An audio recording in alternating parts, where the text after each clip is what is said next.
Friend. எம்எல்ஏன்றனால பொண்ணு கொடுக்க யோசித்தாங்க. இவரே தான் எங்க வீட்டுல மாப்பிள்ளையா வரணுங்கிறது எங்க அம்மா தான். அப்பா அம்மாவுக்கு பிடிச்சாலும் பொண்ணுக்கு பிடிச்சாலும் நம்ம. ஆமா, அதுதானே முக்கியம். உங்களுக்கு பிடிச்சிருந்துச்சா? அந்த ரம்யா வந்து ரொம்ப சாஃப்ட்டுங்க. நம்பர் ஒன் ரொம்ப சாஃப்ட்டு, ரொம்ப கேரிங், ரொம்ப கேரிங்க. கேரிங்னா ஒரு அளவு கிடந்த கேருங்க. 2 பேரும் யாரு பார்த்தாலும் அதுதான் கேட்பாங்க, நீங்க ரிலேட்டடா? சில இடத்துல எல்லாம் நீங்க லவ் மேரேஜா? ஏன்னா பொண்ணு பார்த்தா அது நிச்சயிக்கப்பட்டதான் பண்ணது. ஆமா, கல்யாணத்துக்கு அப்புறம் லவ். முதல் முறையா நேரா பார்க்கும்போது உங்களுக்கு என்ன தோணுச்சு? ஹானஸ்டா சொல்லணும்னா இவங்க ஒரு பெரிய பெட்டாலியனோட வந்திருந்தாங்க. என் பிரதரின்லா இவரெல்லாம் கொஞ்சம் ஒரே மாதிரி இருக்குன்னு இதுல எது மாப்பிள்ளைன்னே தெரியலைங்கிற மாதிரி தான் இருந்துச்சு. ரொம்ப டவுன் டு எர்த்தா பேசினாங்க. நம்மளுக்கு அதாவது ரொம்ப ரெஸ்பெக்ட் கொடுத்து பேசினாங்க. நீங்க என்ன பண்றீங்க அப்படி பேசும்போதே நீங்க என்ன பண்றீங்க அந்த மாதிரி ரொம்ப ரெஸ்பெக்ட்ஃபுல்லா இருந்தாங்க. வீட்டுக்கு எப்படி உள்ளுக்குள்ள ரொம்ப கோவமா இருப்பாரா, ஜாலியான டைப்பா எப்படி? இந்த கோவமா இருந்தா கிட்ட போக மாட்டாங்க. மேம் நீங்க சொல்லுங்க, சார் பாடுவாரா இல்ல ஏதாச்சும் சின்ன முணுமுணுக்கிறதா இல்ல இருக்கும்? அசம்பிளில எல்லாம் அவர் வந்து அந்த பழைய பாட்டெல்லாம் கொஞ்சம் பாடுவாங்க, 2-3 வரியெல்லாம் பாடுவாங்க. அம்மா எல்லாம் கூட அதை ரசிச்சு சிரிச்சிருக்காங்க. அந்த அதே ரசிச்ச நான் பாட்டு வரிகளை பாத்திருக்கேன். எங்களுக்காக பாடுங்க சார். ஒரே ஒரு பாட்டு தான் எனக்கு மனசுல தோணுது. இந்த மல்லிகை என் மண், மல்லிகை என் மன்னன் மனதில். டோட்டலி எங்க 2 பேரும் யாரு பார்த்தாலும் அதுதான் கேட்பாங்க, நீங்க ரிலேட்டடா? சில இடத்துல எல்லாம் நீங்க லவ் மேரேஜா? ஏன்னா ஊரே டிஃப்ரெண்டா இருக்கனால நான் பிறந்தது வளர்ந்தது எல்லாமே கோயம்புத்தூருங்க.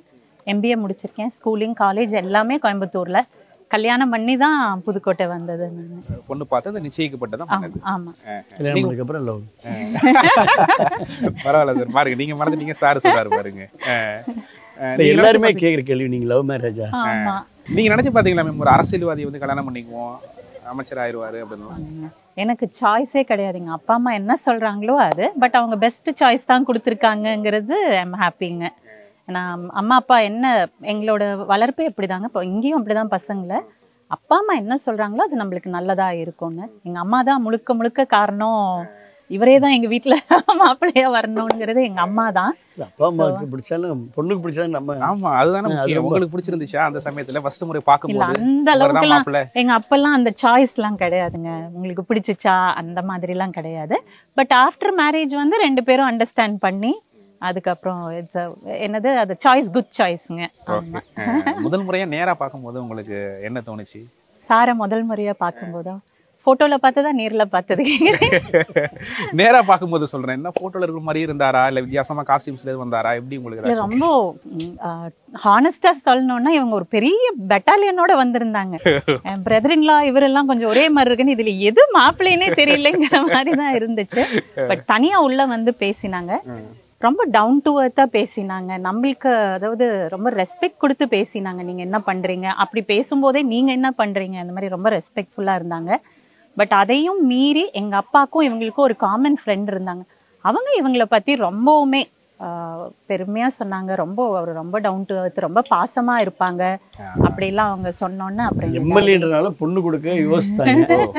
இல்ல சார், எம்எல்ஏன்றனால மேரேஜ் பண்ணிக்கிறதுக்கு ஒரு அது சின்ன ஒரு பொலிட்டிக்கல் ஃபேமிலியில், நான் பொலிட்டிக்கல் ஃபேமிலி வந்து அந்த பொலிட்டிக்கல் ஃபேமிலியோட கனெக்ட் ஆகிறப்ப டெஃபினட்டாக ஒரு சின்ன யோசனை இருக்கும்ல, அது இயற்கையாக இருந்திருக்கு. அது ஒன்று மட்டும்தான் அவங்க லைட்டாக ஹைட் பண்ணுறாங்க. அதுக்கப்புறம் அதனால அதுக்கு இப்போ வந்து அதான் குட் சாய்ஸ்ன்றாங்க. பரவாயில்ல. ஆனால் வந்து அவங்க அரசியல்வாதி வந்து நம்மளுக்கு ஒரு நிறைய பிம்பங்கள் இருக்கும். ஐயா அரசியல்வாதினா இப்படி தான் இருப்பாங்க, ஐயோ எம்எல்ஏவா அப்படின்ட்டுலாம். உங்களுக்கு அது மாதிரி ஏதாச்சும் ஒரு சின்ன ஒரு நெருடல் இருந்துச்சு?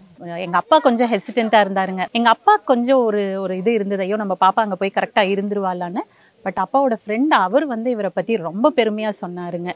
அதனால விஜயபாஸ்கர் சார நிறைய தெரியும், எளிய மக்கள்கிட்ட பழகுவார் போவாருன்ட்டு. வீட்டுக்கு எப்படி உள்ளுக்குள்ள ரொம்ப கோவமா இருப்பாரா, ஜாலியான டைப்பா எப்படி? இந்த கோவமா இருந்தா கிட்ட போக மாட்டாங்க. மத்தபடி நம்ம இருக்காருன்னு ஃபர்ஸ்ட் தெரிஞ்சுக்கிறதே பெரிய. அதெல்லாம் அதுதான் என்ன கேட்பாங்க, நீ எப்படி நீங்க ரொம்ப நாங்க வந்து அவர்ஸ் கணக்கா உட்கார்ந்து பேசுறது அப்படிலாம் கிடையாதுங்க. அவர் பார்த்தாலே எனக்கு தெரிஞ்சிடும் இன்னைக்கு அவர் குட் மூட்ல இருக்காரா இல்லையா அப்படிங்கறது எனக்கு தெரிஞ்சிடும்.